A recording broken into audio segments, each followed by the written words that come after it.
کیا بیف کے تعلق سے. اچھا سوال لے کر رہے ہیں کہ بعض لوگ یہ کہتے ہیں کہ اگر گائے کا گوشت کھائیں گے تو گھر میں لڑائیاں ہو جاتی ہے نا, وہ کھائیں گے تو گھر میں پریشانیاں ہو جاتی ہیں. یاد رکھ لیں اسے کچھ ہوتا نہیں, اسے بلکہ کھانا چاہیے, اسے کھانا چاہیے, حلال چیز ہے تو اسے کچھ ہوتا نہیں. یہ غلط وہم کی باتیں ہیں. یاد رکھ لیں وہم ایک بدترین بلا ہے. بعض لوگ اچھے خاصے ہوتے ہیں, صرف انہیں وہم ہوتا ہے, اس وجہ سے پوری پریشانیاں جھیلتے ہیں, شک و شبہات میں پڑے ہوئے رہتے ہیں, انہیں کچھ ہوتا ہی نہیں, کچھ ہے ہی نہیں ان کے اندر, لیکن صرف کہ مجھے فلان چیز ہے, یہ سوچ کے پریشان ہوتے رہتے ہیں. تو ان چیزوں سے باہر آئیں. جو بھی حلال چیز آپ کھاتے ہیں, جو بھی حلال غذا آپ کی ہے, اس سے کوئی نقصان نہیں ہے, کوئی نقصان نہیں. اور بعض لوگ بطور پرہیز بعض لوگوں کے پاس جاتے ہیں علاج کروانے کے لیے. اب پتہ نہیں وہ علاج کرنے والے کیسے ہیں, سچے ہیں کہ جھوٹے ہیں, صحیح علاج کرتے ہیں کہ غلط علاج کرتے ہیں. اب وہ کہتے ہیں کہ آپ کو پرہیز کرنا ہے. اگر آپ کو کوئی آدمی کہے کہ پرہیز کرنا ہے, 40 دن تک نہانا نہیں ہے, 40 دن تک جان لیجئے کہ دال میں کچھ کالا ہے, یہ چیزیں ایسی نہیں ہوتی ہیں, ہے نا. اگر علاج کرنے والا آدمی کسی دوسرے عقیدے رکھنے والا ہو, کسی دوسرے مذہب کا ماننے والا ہو, یا پھر ایسے جن سے کام لیتا ہو کہ وہ کوئی دوسری مذہب کو مانتا ہو, ان کے ہاں گوشت گائے کا کھانا جائز نہیں, تو ہو سکتا ہے کہ وہ آپ کو کہے کہ گوشت نہ کھائیں. ایسے بھی ممکن ہے, میں کہہ رہا ہوں کہ ممکن ہے. بہرحال حلال چیز کے کھانے سے کوئی نقصان نہیں ہوتا ہے, واللہ اعلم. رقیہ شرعیہ جو کرتے ہیں کیا وہ صحیح ہے؟ بالکل صحیح ہے. رقیہ شرعیہ میں ہوتا کیا ہے؟ جو میں نے آپ کو بتایا یہی ہوتا ہے. سورہ فاتحہ, معوذتین, آیت الکرسی, سورہ بقرہ کے آخر کے آیتیں, اور اس کے بعد قرآن کی آیتیں, ذکر و اذکار. احادیث میں جو دعائیں آئی ہیں, اللہم رب الناس اذہب البأس واشف انت الشافی لا شفاء الا شفاءک شفاء لا یغادر سقما بسم اللہ ارقیک من کل شیء یذیک من شر کل نفس او عین حاسد اللہ یشفیک بسم اللہ ارقیک. یہ سب دعائیں ہیں, اسی کو رقیہ کہتے ہیں. بعض چیزیں پڑھتے ہیں تو یہ جو جادوگری ہوتی ہے وہ متاثر ہوتی ہے, ڈر جاتی ہے قرآن کی آیتوں سے. تو جو ہے ان چیزوں کو پڑھنے میں کوئی حرج نہیں انشاءاللہ.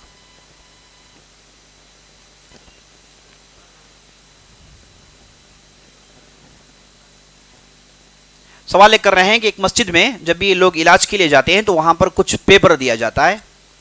تو میں نے آپ کو بتا دیا کہ اگر آپ اس پیپر میں کچھ ٹیبل وغیرہ دیکھ رہے ہیں, یا پھر قرآن کی بعض آیتوں کو الٹا پلٹا لکھا گیا ہے, یا پھر کچھ ایسے الفاظ لکھے گئے ہیں جن کے معنی ہم نہیں جانتے, تو ان چیزوں سے بچنا ضروری ہے.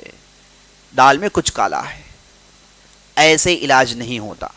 یہ ضرور بضرور کہیں نہ کہیں غلط طریقہ ہے علاج کرنے کا, اسے آپ اچھی طریقے سے جان لیجیے. اچھا بعض لوگ کہتے ہیں کہ آپ یہ کہتے ہیں کہ ہمارے یہاں تو بہت اللہ والے بزرگ ہیں, خود ہمارے دادا بہت بڑے بزرگ تھے, بہت بڑے عامل تھے, کئی لوگ ہم سے کہا ہے. تو اس میں ہوتا یہ ہے کہ بعض لوگ یہ اعمال کرتے ہیں جو سحر ہوتے ہیں, انہیں معلوم نہیں ہوتا کہ یہ سحر ہے. انہیں کہا جاتا ہے کہ فلاں پریشانی ہو تو آپ ایسے کریں, اس کا علاج ہو جائے گا. تو وہ بغیر علم کے, ایسے کتنے لوگوں کو ہم نے دیکھا ہے, ہمارے خاندان کے بڑے بزرگ آدمی, ان کے پاس فلاں کا علاج ہے نا, فلاں جگہ فلاں بڑے بزرگ رہتے ان کے پاس فلاں علاج ہے. آپ جاتے ہیں وہ کہتے ہیں کہ اتنا کرو, اور وہ آدمی تو بزرگ ہیں, وہ آدمی تو اللہ والے ہیں. تو اس میں مغالطہ یہ ہوتا ہے کہ انہیں جنہوں نے سکھایا ہے انہوں نے کہہ دیا کہ ہی کرنا ہے بس. اب وہ ایک نسخہ سمجھتے ہیں, اب انہیں اتنا معلوم نہیں ہوتا کہ اس میں یہ چیز شرک ہے, اسے کرنا نہیں ہے, شرعی حکم نہیں جانتے, تو اب یہ لوگوں میں کرتے گھومتے ہیں. تو شریعت کا حکم ہم کو جاننا چاہیے کہ جو بھی چیز ہم کر رہے ہیں کیا یہ شریعت سے اس کی موافقت ہے یا پھر یہ شریعت کی مخالفت میں ہے, اسے پہچان لینا چاہیے. تو جو سوال ہوا ہے تو ہو سکتا ہے کہ کرنے والے کو خود نہ معلوم ہو, وہ سمجھتے ہوں کہ کوئی عمل ہے, کوئی اچھائی ہے, اور خود وہ شرک میں پڑے ہوں, خود وہ سحر میں پڑے ہوں, خود وہ جادو میں پڑے ہوں. تو سمجھنے کا, پہچاننے کا آسان طریقہ ہے, جو بھی آپ کو کاغذات دیا جاتا ہے, جو بھی اسے دیکھیں آپ کھول کر, آپ سے کہا گیا کہ اسے کھولے نا, تو سمجھ لیجئے کہ پھر دال میں کچھ کالا ہے. اگر قرآن ہے, صحیح بات ہے, تو پھر صاف صاف بتائیں اللہ کے لیے.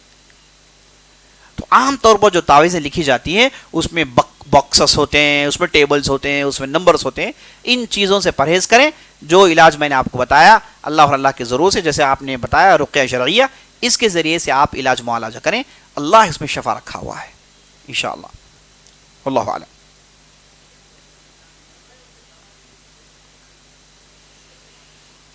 سوال لے کر رہے ہیں کہ بعض درگاہوں میں ہوتا یہ ہے کہ شیاطین کو بھگانے کا کچھ سیٹ اپ ہوتا ہے. دیکھیے میں نے آپ کو بتایا کہ سحر کا علاج اللہ کی کتاب اور اللہ کے رسول صلی اللہ علیہ وسلم کی دعائیں احادیث ہیں، اسی کے ذریعے سے علاج ٹھیک سے ہوتا ہے. ایک دوسرے قسم کا علاج ہے جادو کو جادو سے بھگانا، شیطان کو شیطان سے بھگانا، شیطان کو راضی کرنا، شیطان سے اتفاق کر لینا. تو اس قسم کے علاج بہت ہوتے ہیں جس میں آپ کو مکمل شفا تو پہلے نہیں ملتی. نمبر 2، آپ کا ایمان گیا، آپ کی عاقبت گئی، آپ کے اعمال گئے، سب آپ نقصان کر کے بیٹھ جاتے ہیں. تو اس قسم کا علاج ہو سکتا ہے کہ ان جگہوں میں ہو اور ہوتا بھی ہے. تو اللہ ہمیں ان چیزوں سے بچائیں. نسأل اللہ العافیہ.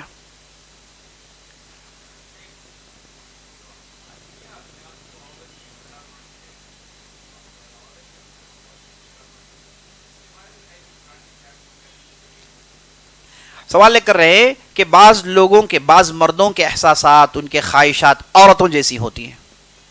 بعض عورتیں ان کے احساسات، ان کے خواہشات مردوں جیسی ہوتی ہیں. کیوں یہ اس کا ذکر قرآن میں نہیں ہے؟ پہلے تو یہ سوال موضوع سے ہٹ کر ہے، لیکن آپ نے پوچھا ہے تو ہم جواب دینے کی کوشش کریں گے. اس کا جواب یہ ہے کہ ہر چیز یاد رکھ لیں قرآن میں موجود نہیں ہے.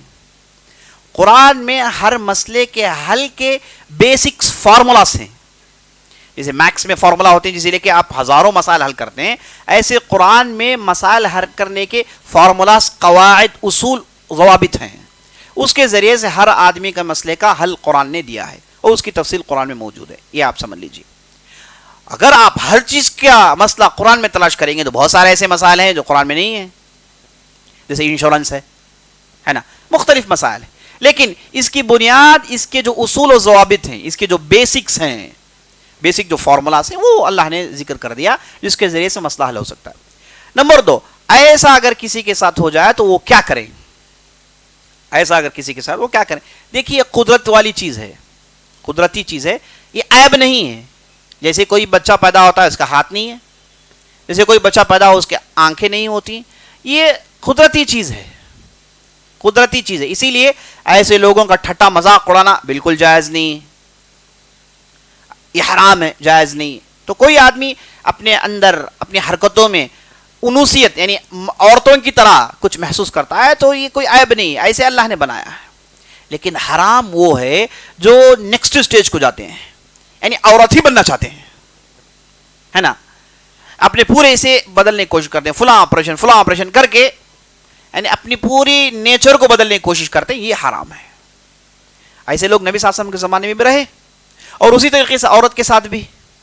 تو یہ اللہ کی طرف سے ایک آزمائش ہے. دیکھیے اللہ ہر آدمی کو آزماتا ہے، کوئی آدمی آزمائش سے باہر نہیں ہے، لیکن آزمائش مختلف ہے. کبھی کسی کو پیسوں میں آزماتا ہے، کبھی کسی کو دوسرے معاملات میں آزماتا ہے، کبھی کسی کو طبیعت میں آزماتا ہے. تو کوئی آدمی مصیبت سے باہر نہیں ہے، کسی نہ کسی کو کچھ نہ کچھ تو ہے. تو یہ سمجھے کہ اس میں مجھے اللہ آزما رہا ہے اور اس میں صبر کریں اور اللہ سے دعا کریں، انشاءاللہ وہ مسائل بھی اللہ ختم کرنے پر قادر. علاج کریں، علاج اگر ہو سکے تو علاج کریں. تو یہ ہے اس کا جواب. واللہ اعلم.